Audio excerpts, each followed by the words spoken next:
어느 교회 주보를 보게 됐습니다. 주보를 봤더니 교회가 어떤 프로젝트를 시행하고 있었습니다. 올해 초부터. 처음 시작한 프로젝트는 성경 읽기 프로젝트였습니다. 신앙 습관을 위한 프로젝트를 시행하고 있었는데 처음 하는 것은 성경 읽기였습니다. 그래서 세 달 동안 하루에 한 장 이상씩 성경 읽읍시다 하는 것을 프로젝트로 해서 진행을 했습니다. 그리고 4월부터인가 5월부터 한 3개월 동안은 기도를 합시다 프로젝트를 하는데 매일 하루 5분 이상씩 기도합시다 하는 것을 프로젝트로 세워놓고 하는 것을 봤습니다. 그래서 그걸 보면서 큰 교회인데 사람들이 오늘날에는 5분도 기도를 안 하는구나 생각을 하게 됐죠. 오죽하면 그걸 가지고 프로젝트를 한다? 기도하는 것을 프로젝트는 뭡니까? 너무 안 되니까 세워가지고 운동처럼 옛날 새마을 운동 하듯이 계획을 세워서 추진해서 성경 읽기를 합시다. 너무 안 읽으니까 그러면 하루에 한 장 이상씩. 기도를 너무 안 해. 너무 안 하니까 그러면 하루에 5분이라도 기도합시다. 이걸 프로젝트로 세워서 추진하는 거예요. 성도 여러분, 이게 좀 이상하다고 생각하지 않습니까? 그 교회 잘하는 거예요. 예. 그걸 프로젝트로 추진해야 될 이 세대가 이상한 거죠. 성도들이 이상하신 거죠. 그만큼 성경을 안 읽는 거예요. 그만큼 기도를 안 하는 거예요. 매일매일 기도를 안 하고 5분도 기도를 안 해. 식기도로 그냥 때우고 넘어가는 경우도 많지 않을까 싶습니다. 그러니 그걸 프로젝트로 만들어서 기도합시다. 5분이라도 기도합시다. 그걸 보면서 한탄을 합니다. 그 교회만 그러겠는가? 다른 교회는 생각할 거 없고 우리 교회는 과연 어떤가? 우리 교회 교인들은 어떨 것인가? 기도하면서 사시는가? 하루에 5분 이상 기도하실 것인가? 정말 기도하는가? 왜 기도 안 할 것인가? 기도 제목이 없으니까 안 하겠지. 절박한 것이 없으니까 안 하겠지. 그렇죠? 여러분들 스스로에게 물어보십시오. 여러분 왜 기도 안 하십니까? 예, 절박한 게 없어요. 특별히 필요한 게 없어요. 필요가 있어야 기도를 하죠. 그렇죠? 그러니까 기도를 안 하시겠죠. 종말의 시대에, 마지막 시대에 교인들은 기도를 잃어가고, 기독교는 전에도 말씀드렸지만 기독교는 기도교라고 부를 만큼 기도를 강조하고 기도를 열심히 했는데 기도원들이 절반이나 문 닫았어요. 기도하러 올라오는 사람들이 없어. 그러니까 기도원이 속된 말로 장사가 안 되는 거예요. 거기 와서 기도하고 밥도 사 먹고 헌금도 하고 내려가야 기도원 운영이 되는데 운영이 안 되니까 문을 닫는 거예요. 시흥과 경기도 일원에서 우리 교인들하고 가려고 하니까 갈 데가 없는 거예요. 가려면 강화도까지 가야 돼. 1시간 반 정도 가야 되고 거기 가야 하나 있고 저 안양에 갈멜산 기도원 있지만 거기 가보면 좀 우리하고 좀 안 맞기도 하고 좀 방도 좀 줘서 우리끼리 기도하면 좋은데 그런 것도 없기도 하고 그래서 2년 전인가 청계산 기도원 가가지고 밤에 산에 올라가서 기도하고 내려오지 않았습니까? 기도할 공간이 없는 거예요. 기도를 안 하니까. 자, 이런 시대에 우리가 살아갑니다. 이러한 시대에 우리는 어떻게 해야 될 것인가, 어떤 성도가 되어야 될 것인가 하는 것을 오늘 말씀을 통하여 한번 우리 스스로를 돌아보고 생각해 보고자 이 말씀을 준비를 했습니다.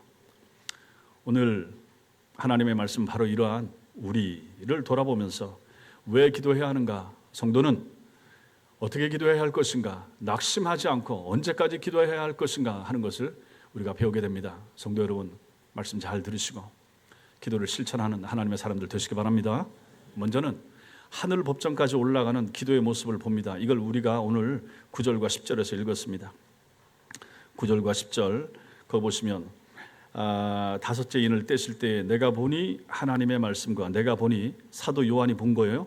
하나님의 말씀과 그들이 가진 증거로 말미암아 죽임을 당한 영혼들이, 순교당한 영혼들이 하늘 보좌 제단 아래 있고 큰 소리로 불러 이르되 그 죽임당한 영혼들이 하나님 앞에 크게 불러 이르되 거룩하고 참되신 대주제여 땅에 거하는 자들을 심판하여 우리 피를 갚아주지 아니하시기를. 땅에 거하는 자들, 예수 믿는 사람들을 잡아 죽이고 힘들게 했던 사람들, 억압했던 사람들, 이런 사람들을 언제 심판해 주시겠습니까? 하고 하소연하는 그러한 내용이 9절과 10절입니다. 요한계시록 전체에서도 가장 인상적이고 감동적인 장면이 나오는데 하늘의 어린 양께서 7째 인 중에서 5째 인을 떼시는 장면이 여기에 나오죠. 사도 요한이 보았습니다. 뭘 봤는가? 하나님의 말씀과 그들의 증거 때문에 순교당한 영혼들이, 복음을 붙잡고 있고 예수를 믿고 예수를 믿는 것을 전하다가 순교당한 영혼들이 하늘 법정을 향하여 하나님을 향하여 호소하면서 기도하는 모습입니다. 그들이 바로 제단 아래에 있는 영혼들인데, 이들이 하나님의 말씀과 그들이 가졌던 증거 때문에 죽임을 당했습니다. 순교자들입니다. 구약의 번제단에서 희생 제물의 피가 제단 아래로 흘러내렸던 것처럼 이 순교자들의 생명이 하나님께 산 제물로 여겨지고 있었던 것입니다. 그들은 복음을 전하고 예수 그리스도를 증거하다가 죽은 사람들입니다. 이들은 자신을 죽인 자들에게 하나님의 공의가 나타나게 해달라고 기도하고 있죠. 그렇다고 이게 개인적인 원한이나 복수심에서 기도하는 거 아닙니다. 오히려 하나님의 거룩하심과 하나님의 참되심을 인정하면서 하나님의 공의가 이 땅에 실현되기를 간구하고 있는 모습이 바로 오늘 9절과 10절입니다.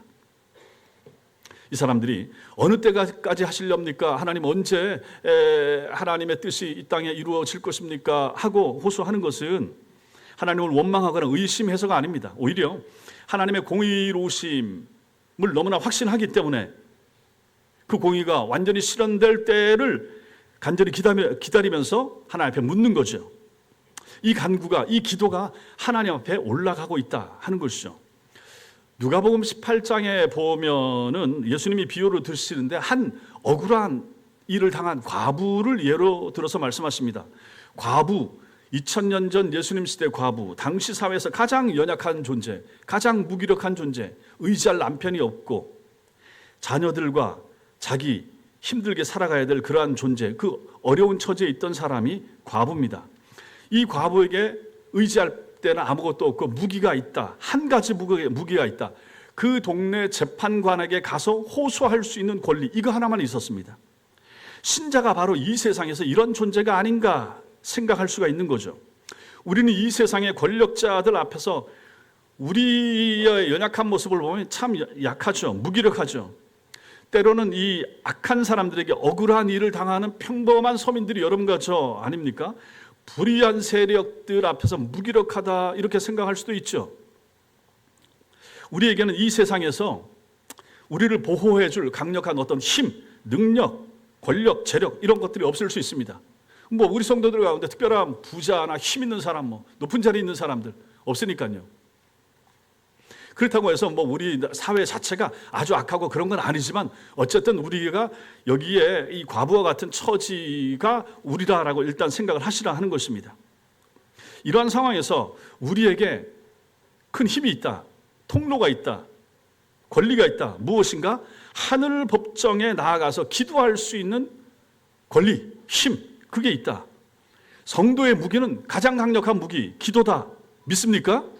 여러분과 제가 가지고 있는 활용할 수 있는 가장 강력한 힘과 도구가 있으니 그것이 바로 기도라.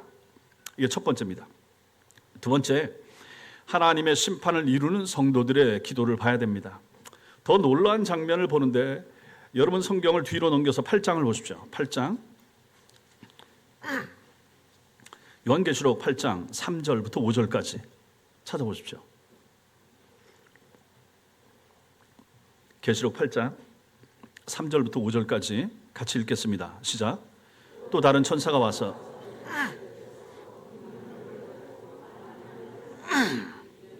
이는 모든 성도의 기도와 합하여 보좌 앞 금제단에 드리고자 함이라. 향년이 성도의 기도와 함께 천사의 손으로부터 하나님 앞으로 올라가는지라. 천사가 향로를 가지고 제단에 불을 담아다가 땅에 쏟음에 우레와 음성과 번개와 지진이 나더라. 아멘.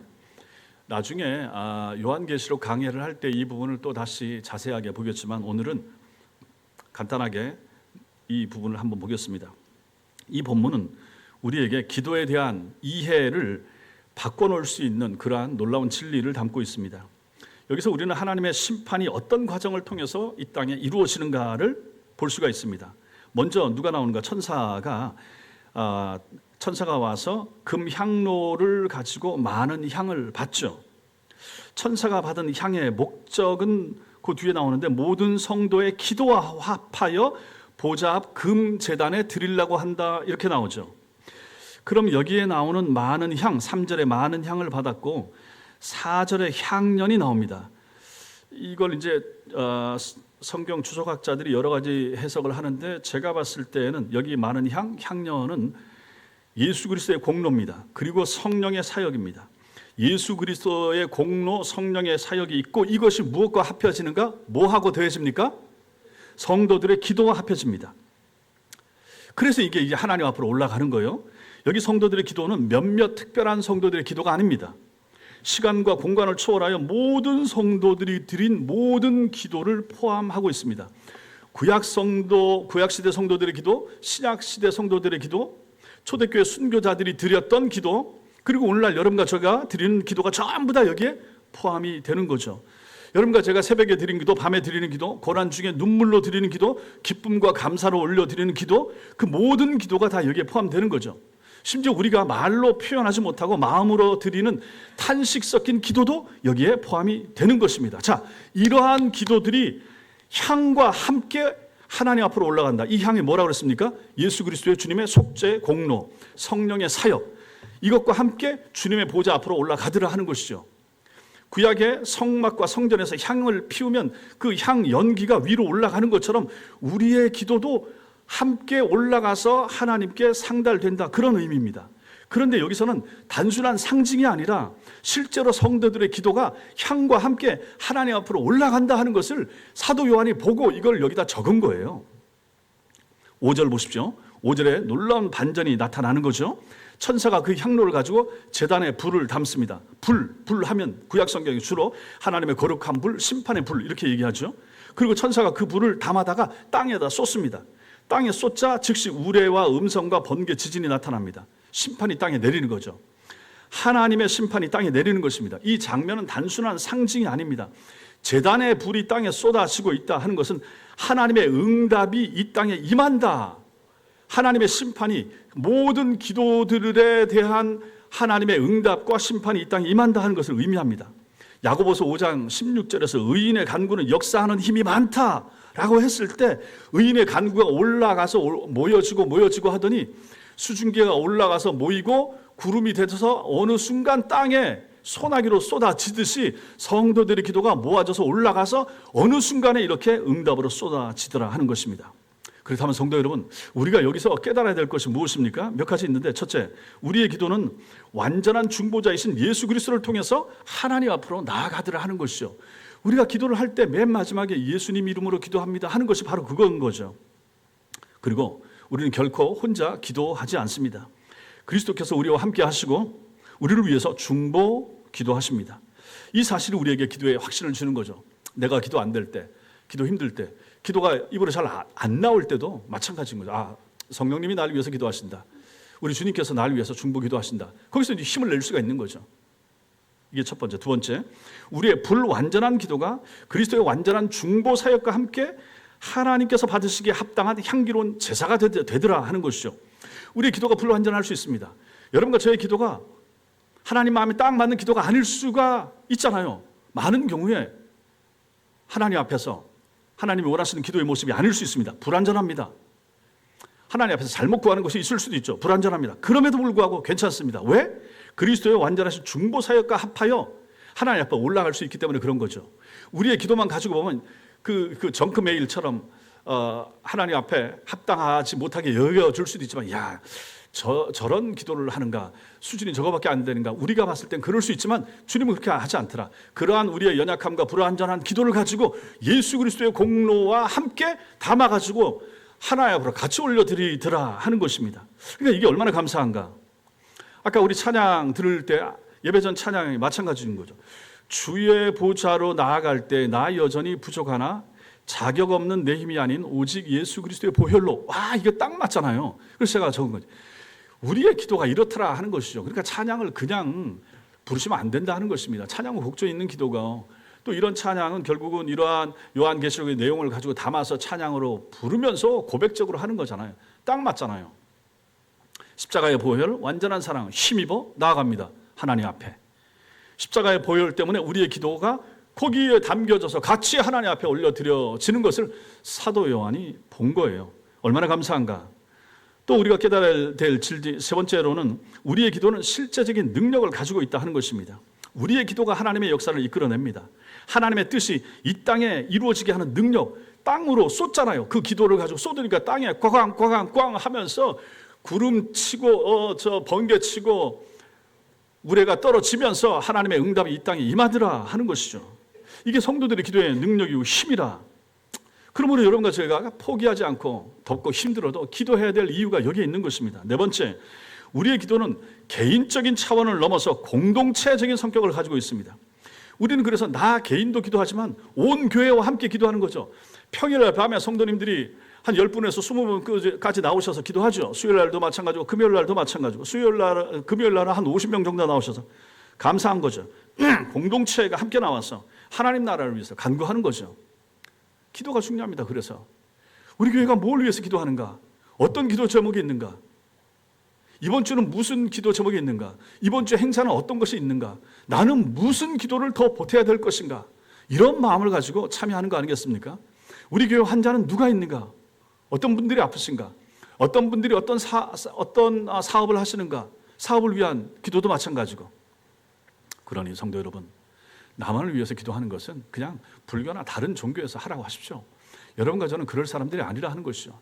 나를 위해서도 기도해야 되지만 다른 사람들을 위하여, 교회 공동체를 위하여, 나라와 민족을 위하여, 우리 장로님들이 기도하시는 것처럼 그러한 중요한 나라와 민족을 위하여, 세계 평화를 위해서도 마찬가지고, 선교사님들을 위하여, 연약한 미자립 교회를 위해서 기도하고 끊임없이 기도해야죠.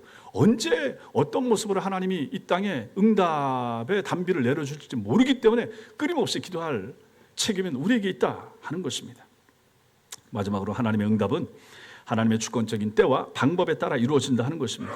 하나님이 알아서 응답하시는 거예요. 내가 언제까지 응답해 주세요라고 말하고 떼쓸 수 있습니다. 예, 불완전한 기도입니다. 그럼에도 불구하고 응답은 하나님이 하시는 것입니다. 하나님의 때에 하나님의 방법대로 하나님이 하십니다. 우리는 부지런히 열심히 기도하면 됩니다. 불완전해도 괜찮습니다. 모자라도 괜찮습니다. 좀 이기적인 기도 괜찮습니다. 하나님께서 다 하나님 나라에서 버무려서 적당하게 하나님 보좌로 올리시고 또 들으시는 하나님께서 알아서 우리에게 응답해 주실 것입니다. 우리의 책임은 무엇입니까? 기도하는 것입니다. 기도하는 것입니다. 열심히 기도하는 것입니다. 기도하지 않는 세대 가운데 기도하는 것입니다. 여러분과 제가 기도해야 됩니다. 어려운 시대에, 힘든 시대에 사업이 어려우십니까? 힘드십니까? 몸이 아프십니까? 주변에 어려운 사람들 봅니까? 가족들 가운데, 친지들 가운데 어렵습니까? 뭘 해야 되겠습니까? 기도하는 거죠. 그 사람이 불교를 믿든 뭘 믿어도 상관이 없어요. 내가 기도할 수 있잖아요. 내가 믿는 내 신앙을 가지고 내 하나님 앞에, 우리는 신자는 그런 힘을 가지고 있는 거죠. 교회의 어려움과 힘든 부분이 보입니까? 그걸 갖고 뭐 하시겠습니까? 원망하겠습니까? 불평하겠습니까? 성도들이 끼리끼리 모여서 얘기하겠습니까? 그거 하지 마세요. 기도하세요. 하나님 앞에 기도하시라 하는 것입니다. 하나님이 응답하시고 하나님이 역사하십니다. 여러분과 저의 기도를 들으시는 하나님께서 교회를 이끌어 가십니다. 교회의 주인은 철저하게 하나님이십니다. 그 하나님의 주권 가운데 교회를 이끌어 가시는 거예요. 그 성도들의 기도와 마음을 모아서 하나님이 응답하신다 하는 것입니다. 철저하게 여러분과 저는 그걸 믿어야 돼요. 교회 주인은 제가 아니고 그 특정한 누구도 아닌 것입니다. 교회는 하나님의 교회고 하나님이 우리의 기도를 사용하여 교회를 이끌어 가시는 것입니다. 믿습니까? 그렇다면 우리는 교회를 위하여, 교회를 사랑하면서 뜨겁게 더 기도하셔야 됩니다. 그래서 제가 자주 말씀드리죠. 교회를 위해서 불평하지 말라. 목사를 향하여 불평하고 싶습니까? 저를 찾아오세요. 직접 하세요. 뒤에서 하지 마시고. 뒤에서 하면 그거 저 해결 잘 안 됩니다. 저한테 오세요. 저나 제 안에 오셔서 뭐든지 얘기하시면 웬만한 거 다 듣고 해결해 드립니다. 그리고 제가 잘못했습니까? 그럼 고칩니다. 그래야 됩니다. 그리고 여러분들이 부족해 보이는 면들이 있으면 기도를 하시라. 그러면 하나님이 역사하신다 하는 것입니다. 신자와 교회는 그렇게 움직여 가는 것입니다. 세 번째로 우리는 끝까지 기도하는 이기는 사람들의 모습을 또 봐야 됩니다. 저 뒤에 요한계시록 21장 보겠습니다. 요한계시록 21장 5절부터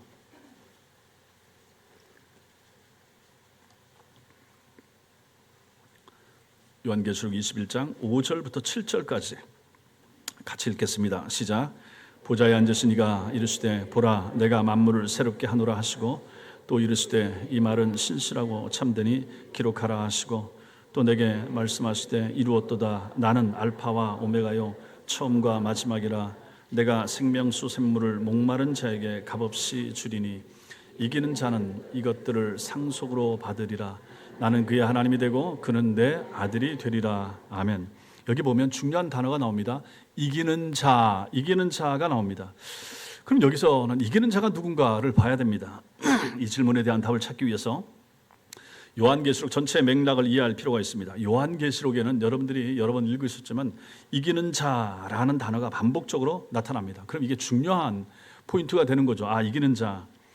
요한계시록 2장과 3장에 보면 7 교회가 나오죠. 그 7 교회 주시는 편지에서도 각각 이기는 자에게 주어질 상급에 대한 말씀들이 나옵니다. 에베소 교회에서 이렇게 말하죠. 계시록 2장 7절 시작. 이기는 그에게는 내가 하나님의 낙원에 있는 생명나무의 열매를 주어 먹게 하리라. 이기는 자에게 나중에 또 보겠지만 하나님 낙원에 천국에 있는 생명나무 열매를 먹게 해주겠다. 천당 들어가게 허락하시겠다. 뭐 이렇게 간단하게 볼 수 있죠. 서머나 교회를 향한 말씀 2장 11절 시작. 이기는 자는 둘째 사망의 해를 받지 아니할. 둘째 사망의 해 지옥 떨어지는 거 받지 않는다. 누가? 이기는 자. 그 다음에 계시록 2장 17절 시작. 이기는 그에게는 내가 감추었던 만나를 주고, 감추었던 만나 하나님 나라에 있죠. 그것을 주신다. 하나님 나라 들어가게 해주시겠다. 이렇게 간단하게 해석할 수가 있습니다. 이 모든 약속들을 종합해 보면 어떻게 됩니까? 이기는 자는 단순히 어떤 특별한 영웅적인 행위를 한 사람이 아닙니다. 그럼 이기는 자가 누군가? 끝까지 믿음을 지킨 사람, 어떤 어려움과 핍박 가운데서도 하나님에 대한 신뢰를 포기하지 않은 사람, 이 사람이 이제 이기는 사람이 되는 거죠. 예수님께서 누가복음 18장에 하신 말씀을 한번 기억을 해보십시오. 그 말씀 끝에 이 말씀이 나오죠. 누가복음 18장 8절 시작. 그러나 인자가 올 때에 세상에서 믿음을 보겠느냐. 성도 여러분, 인자가 올 때가 언제입니까? 인자가 올 때가 언제예요? 재림의 때죠. 재림의 때. 아, 예수님께서 재림하실 때 세상에서 무엇을 보신다고 말씀합니까? 믿음을 보겠느냐. 그럼 저게 믿음이 많다는 얘기예요? 적다는 얘기예요? 적다는 얘기겠죠. 이 말씀의 맥락이 바로 과부의 기도 비유였습니다. 예수님께서 다시 오실 때에 낙심하지 않고 계속 기도하는 믿음이 있겠느냐? 내가 그 믿음을 찾겠다. 이 말씀이 되죠. 따라서 이기는 자는 예수님께서 다시 오실 때까지 믿음을 지키는 사람입니다. 구체적으로 말하면 이기는 자는 낙심하지 않고 계속해서 하늘의 하나님 최고 법정에 항소하고 기도하고 하는 사람입니다. 어떤 어려움이 닥쳐와도 어떤 억울한 일을 당해도 하나님의 공의와 신실하심을 의심하지 않고 끝까지 인내하면서 기도하는 사람이 되는 거죠. 이 세상에서 믿음을 지키고 살려면 억울한 일을 많이 당합니다. 여러분도 그런 것들이 있을 수 있습니다. 여러분들이 정말 예수님을 신실하게 바로 잘 믿으려고 하면 주변의 친구와 가족들에게 당하는 작은 어려움과 무슨 갈등 충분히 있을 수 있습니다. 예수 믿는다고, 교회 간다고 하는 것 때문에 있을 수가 있죠. 그것은 실상 피할 수 없는 현실이 됩니다. 근데 그것도 만약에 타협해버리고 그냥 그 친구를 따라가 버리면 그러한 갈등이 있을 수가 없죠. 그러나 내 신앙을 지키고 주일날 예배를 드리려고 하고 하나님 앞에서 성도답게 반듯하게 살려고 하면 이것도 걸리고 저것도 걸리고 이것도 좀 힘들 수가 있고 그럴 수가 충분히 있다 하는 것입니다. 그게 정상이라 하는 얘기죠. 하나님의 사람들이 불신자들이 한 90% 이르는 이 세상 가운데 살아가는데 10% 남짓한 우리가 그 사람들하고 사는데 어찌 갈등이나 충돌 부딪히는 것이 없을 수 있겠는가 하는 것이죠. 이것은 피할 수 없는 현실입니다. 예수님께서도 세상에서는 너희가 환난을 당하나 분명히 말씀하셨죠. 담대하라, 내가 세상을 이겼다, 이렇게 말씀하시죠. 디모데후서 3장 12절 말씀 시작. 무릇 그리스도 예수 안에서 경건하게 살고자 하는 자는 박해를 받으리라. 2000년 전 박해하고 지금의 박해는 다를 수 있겠지만은 그리스도 예수 안에서 경건하게 살고자 하는 자가 편하고 쉽게 신앙생활을 하는 길은 없다 하는 거죠. 그렇다면 우리가 신앙생활을 하다가 어떤 어려움이나 고난이 있을 때 이걸 어떻게 해야 됩니까? 그걸 피하거나 두려워해서 안 됩니다. 오히려 그것을 그리스도와 함께 받는 고난으로, 특권으로 여기고 간주해야 됩니다. 사도 바울이 그리스도의 고난에 참여하는 것을 즐거워하라. 베드로전서에서 이렇게 말했죠. 그렇다면 우리가 그걸 받아들여야 됩니다. 신자인 것 때문에, 예수 믿는 것 때문에 어려움 있어야 됩니다. 포기할 거 있어야 되죠. 신자이기 때문에 손해보는 거 있어야 그 사람이 정상적인 신자로 간주가 되는 거죠. 신자로 살면서 세상에서 갈등도 없고 충돌도 없고 손해도 없고 늘 큰 부족함도 없고, 그럼 그 사람이 참 신자일 것인가? 구약 성경과 신약 성경은 한 번도 그렇게 얘기한 적이 없습니다. 힘들고 어렵고 고통스러운 순간이 있을 수 있습니다. 그러나 그 모든 억울함과 고난을 우리가 하나님께 맡기고 기도로 아뢰는 일, 이것은 끝까지 해야 되는 거죠. 이건 포기할 수가 없는 것입니다. 이게 바로 밤낮 부르짖는 기도가 됩니다. 밤낮 부르짖는 기도. 밤낮 부르짖는다라고 하는 것은 24시간 기도만 한다는 뜻이 아니죠. 오히려 우리의 마음이 항상 하나님을 향해서 열려 있다 하는 것입니다. 어떤 상황에서든 하나님께 의지하는 자세를 유지한다는 것입니다. 문제가 생겼을 때, 일이 터졌을 때 전화통 붙들고 어디 막 달려가고 뭐 이렇게 하는 것이 아니라 하나님 앞에 먼저 서는 거죠. 나를 돌아보는 거죠. 하나님의 뜻이 무엇입니까? 하고 묻는 거죠.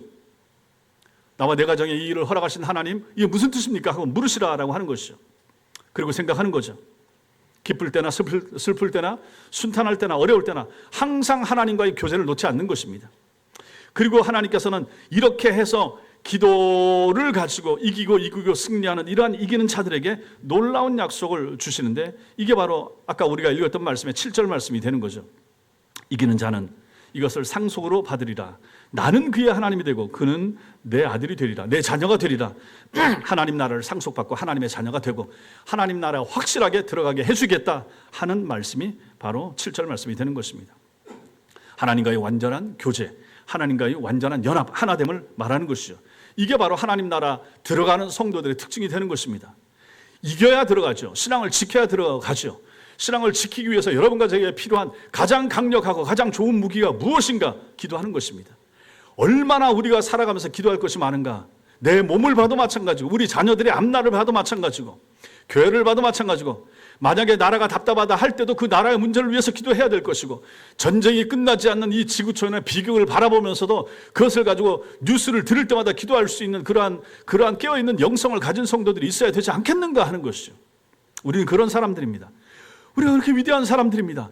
내 기도가 언제 어떻게 응답될지 모르지만 하나님이 내 기도도 모으시고 저분의 기도도 모으시고 저 나라 성도의 기도도 모으시고 이렇게 모으셨다가 하나님께서 이걸 가지고 어느 한순간에 땅에 응답으로 내려주실 것이라 하는 것이죠. 마지막으로 우리 기도를 통해서 일하시는 하나님을 우리는 오늘 말씀에서 봐야 됩니다.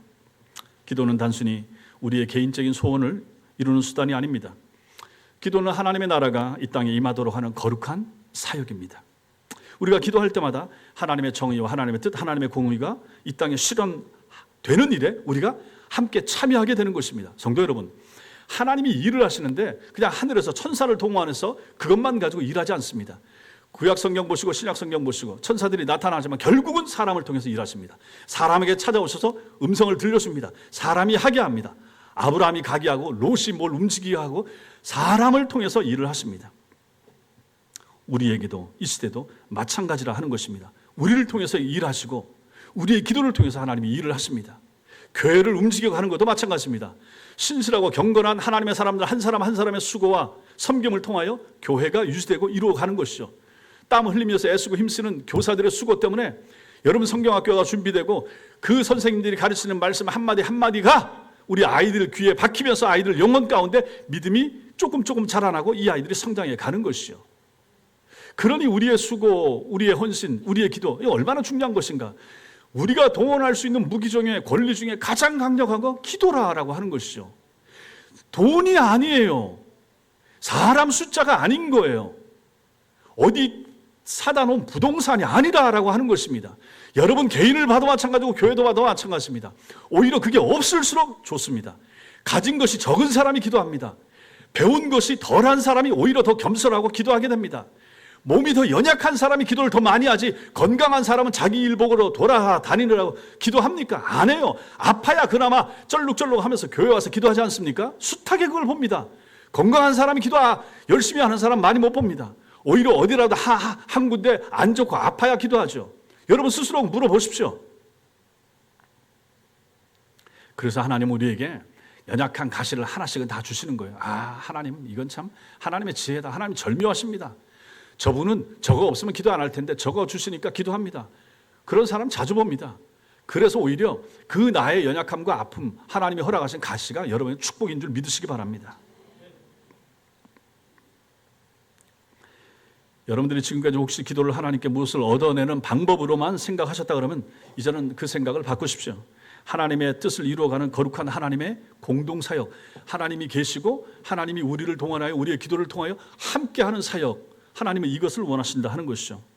예를 들어서 우리가 일용할 양식을 주옵시고라고 기도할 때 이것은 단순히 우리 개인의 아침거리, 점심거리 주세요, 생계를 위한 기도가 아닙니다.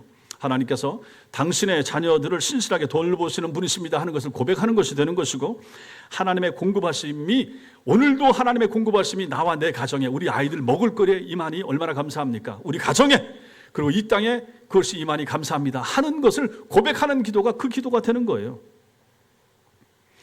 우리 죄를 사하여 주옵시고도 마찬가지입니다. 이것은 하나님의 은혜와 하나님의 용서가 나와 우리 가정에게 그리고 온 인류에게 미치기를 간구하는 그런 우주적인 기도가 되는 것입니다.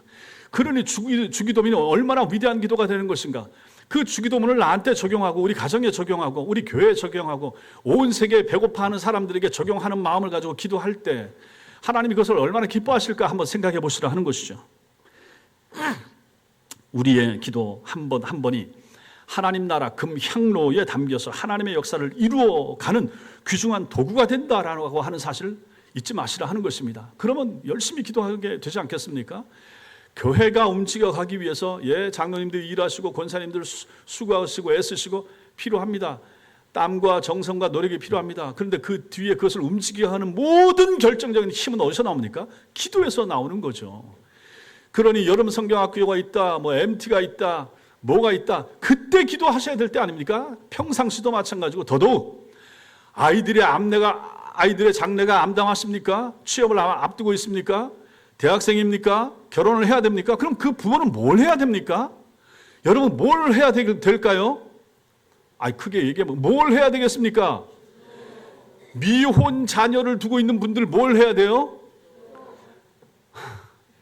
그렇게 잘 아시면서 덥고 힘들 때 힘들어요. 땀 줄줄 납니다. 지난 금요일 날도 기도하고 저 뒤에 앉아있는 여기 다리가 졌더라고. 그래서 자리 여기 앉았다가 여기 앉았다가 이쪽 갔다가 저만 그런지 모르겠는데 거기 앉아보니까 그럼 다른 성도들도 땀나지 않겠는가? 기도할 때 5분에서 7분 앉아있고 하는데도 점점 더워진다. 3층에서 기도할 때도 마찬가지고 성도 여러분, 덥다고 기도 피하시겠습니까? 더우면 사실 전도는 너무 힘들어. 나가보니까 땡볕에 사람도 없고 받지도 않고 그럼 전도는 좀 쉬자. 이런 환경에서도 또 열심히 전도하는 교회들도 있지만 우리는 좀 쉬겠습니다 하고 쉬고, 기도는 할 수 있지. 에어컨 계속 틀어주니까 저거 틀면서 하면 되니까 기도를 열심히 하셔야 된다 하는 것이죠. 여름 성경학 학교를 앞두고도 뭘 앞두고도 구역장님들은 구역 모임이 있다. 다른 때도 구역 모임 있는 주간에 나와서 기도하셔야죠. 금요일 날 기도하셔야 됩니다. 교사들 애들 말 안 듣습니까? 학교 교사하고 우린 다르잖아요. 기도하셔야죠. 교사들이 기도 안 하고 뭘 가지고 가르칩니까? 성경 지식 가지고 열심히 준비해서 공과 잘 준비하면 애가 듣습니까? 그거 그렇게 되는 게 아니에요. 저도 마찬가지입니다. 제가 설교 준비를 이것저것 모아가지고 잘 해놨다고 해서 성도들이 다 은혜 받습니까? 오히려 잘 준비했다고 좋은 말이라고 해놨다고 했는 그 순간에 그 주간에 성도들의 마음은 더 맹숭맹숭해 나갈 때 더 은혜를 못 받은 것 같아. 기도를 해야 됩니다. 기도는 뭡니까? 양념하는 거예요. 그냥 좋은 양념 MSG 빼고 좋은 양념 유기농 가지고 잘해서 먹이면 가족들의 얼굴이 뽀야지고 건강 좋아지고 좋잖아요. 기도가 그런 것입니다. 하나님의 능력과 하나님의 도움을, 하늘에 있는 능력을 땅으로 가져오는 수단과 방법이 기도 아닙니까? 권사님들이 기도하셔야죠. 이제 기도 모임을 시작된다. 그것 때문에 제가 이 설교를 준비한 거예요. 너무 감사하다. 너무 좋다. 기도하셔야죠. 더우면 더울수록 기도해야죠. 남들 기도 안 할 때 더 해야죠. 기도를 덜 하니까 중심이 되는 권사님들, 집사님들 이런 분들은 기도하셔야 되는 거죠. 지금까지 기도해도 응답이 없는 것 같아서 혹시 낙심하고 계십니까? 오늘 말씀을 통해서 여러분과 저는 분명히 확인해야 됩니다. 하나님께서 우리의 기도를 단 하나도 놓치지 않고 다 듣고 계시더라. 부족하고 모자라도 상관없어요. 뭐든지 많이 기도하세요. 많이 하나님 앞에 올려드리세요. 그 위에 올라가서 하나님이 알아서 다 요리하십니다. 하나님 나라 향년과 함께 예수 그리스도의 속죄의 사역과 함께 성령의 은총과 함께 우리의 기도를 버무려 가지고 하나님 앞에 하나님이 받으실 만한 기도로 만들어서 하나님 앞에 올려드리는 것을 우리가 앞에서 봤잖아요. 우리가 기도의 응답을 볼 수 없다고 해서 하나님께서 우리의 기도를 무시하시는 것이 아닙니다. 응답이 보이지 않는다고 해서 기도가 헛된 것도 아니라 하는 것이죠. 오히려 우리의 모든 기도가 하나님의 보좌 앞 금향로에 담겨서 하나님 앞에 올라가서 하나님의 때가 되면 강력한 심판과 구원의 역사로 나타날 것을 믿으시기 바랍니다. 또한 우리는 하나님의 응답의 방법이 우리가 기대하는 것과 다를 수 있다는 것도 인정해야 됩니다. 때로는 우리가 원하는 것보다 훨씬 더 좋은 것으로 응답하시기도 하고, 때로는 우리가 생각지도 못한 방법으로 하나님은 응답을 주시기도 합니다. 바울의 경우를 보십시오. 자신의 가시를 제거해 달라고 3번이나 간구했지만 하나님께서는 내 은혜가 내게 족하다 응답하셨죠. 이것은 바울이 원했던 응답이 아니었지만 결과적으로 더 큰 은혜를 경험하게 되는 그러한 은총을 바울은 받고야 말았던 것입니다. 따라서 우리는 하나님의 때와 방법을 신뢰하면서 인내로 기도해야 됩니다. 응답이 즉시 보이지 않는다고 해서 포기해서는 안 됩니다. 오히려 확신을 가지고 더 열심히 더 기도하는 것이 필요하고, 이것이 바로 이기는 성도들의 특징입니다.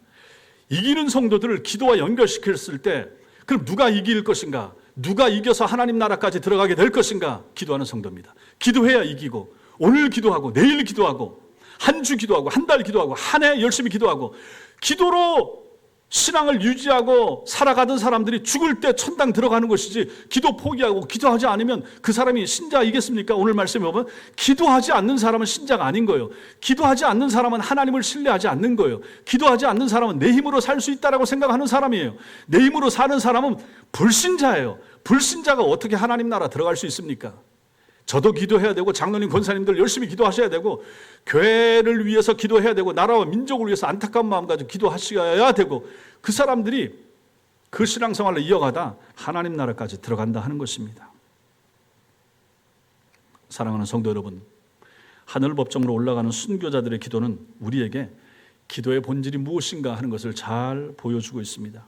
그것은 하나님의 뜻, 하나님의 공의가 이 땅에 어떻게 실현되기를 간구하는 그런 거룩한 호소가 되는 것이죠. 하나님의 뜻이, 하나님의 나라가 이 땅에 임하기를 원합니다. 우리도 이 세상에서 과부와 같은 형편에 놓인 상태지만 하늘 최고 법정을 향해서 우리의 사정을 아뢰을 수 있는 놀라운 특권인 기도를 가지고 있는 사람들입니다. 성도들의 기도가 하나님의 심판을 이루어가는 이 장면에서 우리에게 기도의 실제적인 효력이 얼마나 위대한가, 얼마나 강력한가 하는 것을 우리는 깨닫습니다. 우리의 기도가 하늘 금향로에 담겨서 하나님의 뜻을 이루는 도구가 된다고 하는 것, 이게 얼마나 감격스러운 일이 될 것인가. 아이를 키우는 부모님들 생각해 보십시오. 아이가 내 마음대로 큽니까? 지금 제게도 우리 아이들도 마찬가지고, 우리 부모님들 다 그거 생각하죠. 내가 원하는 대로, 내가 바라는 대로 안 되는 경우가 얼마나 많습니까? 그때 할 것이 뭐 있겠습니까? 어릴 때도 마찬가지고, 장가갈 나이, 결혼할 나이, 커서도 마찬가지입니다. 부모님들은 기도하는 거죠. 내가 직접 아이들을 위해서 해줄 수 있는 것도 있겠지만 못 해주는 게 훨씬 더 많아요. 아이들의 마음을 바꾸는 거 못합니다. 교회 오고 신앙생활 열심히 하고 하는 것도 마찬가지입니다. 어렸을 때 내 품에 있어서 내 마음대로 될 수도 있지만 점점 크면서도 마찬가지입니다. 그 아이가 만약 열이 나고 아프고 그 아이 몸속에 뭐가 일어나면 그 부모 어떻게 하겠습니까? 데리고 병원 가는 것밖에 더 하겠습니까? 할 수 없습니다. 하는 거 제한적입니다. 점점 크면 클수록 마찬가지입니다. 결혼한 다음에 그 아이가 또 아이를 낳아도 마찬가지입니다. 어머니가 뭘 해주겠습니까? 아버지가 뭘 해주겠어요? 손주들 잠깐씩 가서 봐주는 거 왜 뭘 해주겠습니까? 아이들한테 돈을 얼마씩 줘서 좀 도와주는 거 왜 뭘 더 할 수 있겠어요? 그 아이의 영혼을 위하여, 자식의 영혼을 위하여, 앞날을 위하여, 건강을 위하여, 삶을 위하여, 인생을 위하여, 비전을 위하여 뭘 할 수 있겠어요? 아주 제한적입니다. 그때 여러분과 제가 해야 될 게 뭐겠습니까? 기도하는 거예요. 그 아이의 집에 안 가도 여기서 기도하면 되는 거죠. 내가 여기서 내 방에 무릎 꿇고 앉아서 아이를 위해서 아침마다 저녁마다 엄마, 아버지는 기도해야 되는 거죠. 교회에서도 마찬가지입니다. 그러니 특별히 어머님들이 기도해야 되는 거죠. 권사님들은 기도하는 사람들입니다. 기도하지 않는 사람들은 권사일 수가 없는 거예요. 성격적으로 보면. 제가 이 뒤에 주민센터를 갑니다. 일 때문에 가봤더니 동장 신문고 이렇게 붙어놨더라고, 배너에다가. 그리고 집에 와서 인터넷 찾아봤더니 시흥시에서는 2023년부터 동장신문고 제도를 이걸 만들어 놨더라고요. 그래가지고 그 동장신문고를 통해서 민원 접수, 부서 통보, 민원 처리 결과에 대한 민원인 안내까지 그 시스템을 그렇게 만들어서 하고 있는 거예요. 그래서 거기 결과가 90% 이상 만족도를 보이고 좋아한다. 그래서 시흥시 전역이 이걸 하고 있다고 그러더라고. 가만히 생각해 보니까 야, 이 민원 처리가 얼마나 중요한가. 우리 은퇴한 그 이상수 집사님하고 우리 박 장로님 가서 지금 하시는 일도 결국은 그 민원인들의 업무를 듣고 공무원들이 다 못하는 걸 같이 돕고 협조한단 말이죠. 그만큼 민원 처리가 중요한 거예요. 그만큼 민원이 많은 거예요. 살아가면서 필요한 거, 나라에 부탁하고 싶은 거, 동에, 시에 요구하고 싶은 거 너무너무 많잖아요. 우리도 저 교회 앞에 저거 철거하기 위해서도 애를 쓰고 힘쓰고 시흥시에 얼마나 찾아가고 이것저것 써서 보내고 얼마나 노력했어요. 그러다가 어느 순간 한 몇 년 기도해서 결국 된 거 아닙니까? 그걸 생각해보니까 야, 이 민원 처리는 참 중요하다. 지금 아마 대통령도 거기에 신경을 쓰고 있을걸요.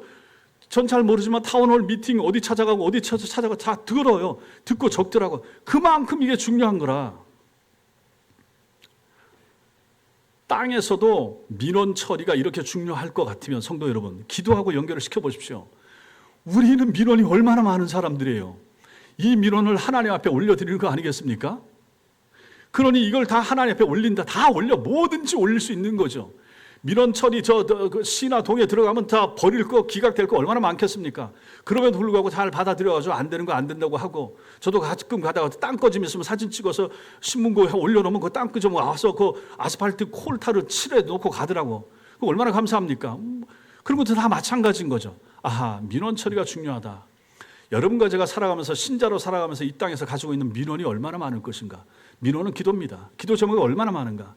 여러분 자신을 생각해보고 자녀를 생각해보고 삶을 생각해보고 먹을 것을 생각해보고 앞날을 생각해보시고 그럼 그게 다 뭡니까? 전부 다 기도거리 아닌가. 그 숱한 기도거리에 비하여 우리 성도들은 얼마나 기도를 적게 하는가. 이렇게 기도를 안 하는 이유는 뭔가? 마귀가 꽉 잡고 있는 것이 기도를 못하게 하는 거죠. 생각 자체를 기도를 못하게 생각을 하고 너무 바쁘게 만드는 거죠. 그래서 다른 더 쉬운 방법을 찾게 만드는 거죠. 그러니 기도를 안 하는 거죠. 기도하셔야 됩니다. 교회 오셔서 기도하시고 애를 쓰셔야 됩니다.